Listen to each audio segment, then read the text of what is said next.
Okay, speaking about science denial, have a look in this clip how Barnaby Joyce tries to make a global warming related point on Brekkie television but gets shut down with the usual climate change slogans.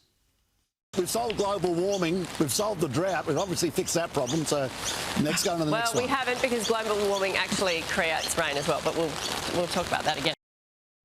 Creates the rain as well, yeah, rain, hail, drought, flood, fires, hot, cold. Don't worry, they'll use any of it and all of it to justify climate alarmism. It's so transparent and it's rampant, of course. All weather these days is attributable to climate change, apparently.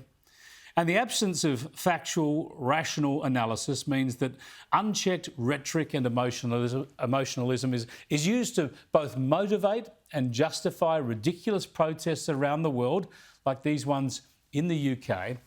And look how shrill and counterproductive the debate becomes when the activists are questioned. We're asking you to side with young people who are asking our government very politely, in line with the UN, saying that we need to come off fossil fuels. That's with the knowledge that we're going to go over 1.5 degrees and this will undermine the rule of law. We're asking people... Stop shouting at me. Agree with our radical views or you don't love your children. In Australia, while we deal with an energy supply and cost crisis driven largely by our own emissions reduction policies, we've seen confirmed yet again that our sacrifices will do nothing to alter the climate because global emissions continue to rise. The Global Carbon Project says greenhouse gas emissions have hit record levels this year after a pandemic lull. Global carbon dioxide emissions from all human activities remain at record highs in 2022, and fossil fuel emissions have risen above pre-pandemic levels, according to new analysis by an international body of scientists. Yep, and global emissions are predicted to grow next year by another 1%. That is, they're adding a whole new Australia to the global emissions, while we here in Australia tie ourselves in knots trying to reduce our emissions. None of this stops the politicians, activists, bureaucrats, of course, and rent seekers at the COP27 conference in Egypt from enjoying themselves, of course, or pontificating to the rest of the world. And just in case anyone wants to have a rational discussion, about the emissions reductions goals, how they're not being met, or about the importance of reliable energy to economic progress, or the need perhaps for more nuclear power, well, the United Nations mob at the COP27, they don't really want any of those discussions, so they come up with plenty of other distractions. I'm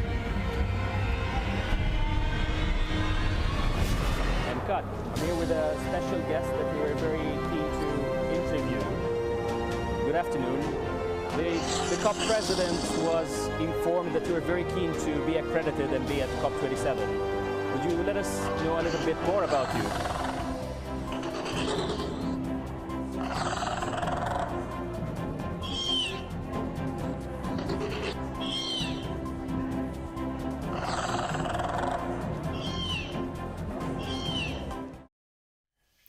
I kid you not. Grown human beings. I guess if your sample was the humans of COP27, you might well find humans pretty confusing. Just have a look at this circus. What confuses you that much about humankind?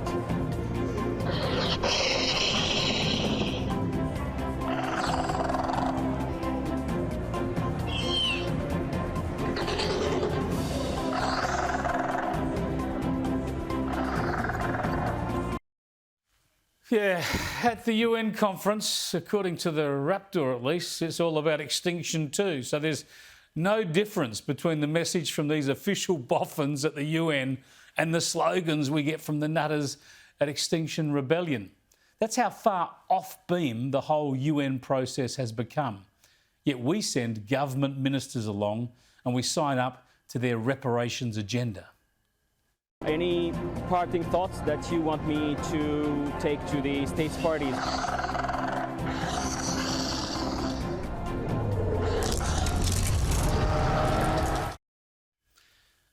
I tell you, the evidence is mounting. It looks like we've passed the peak of evolution.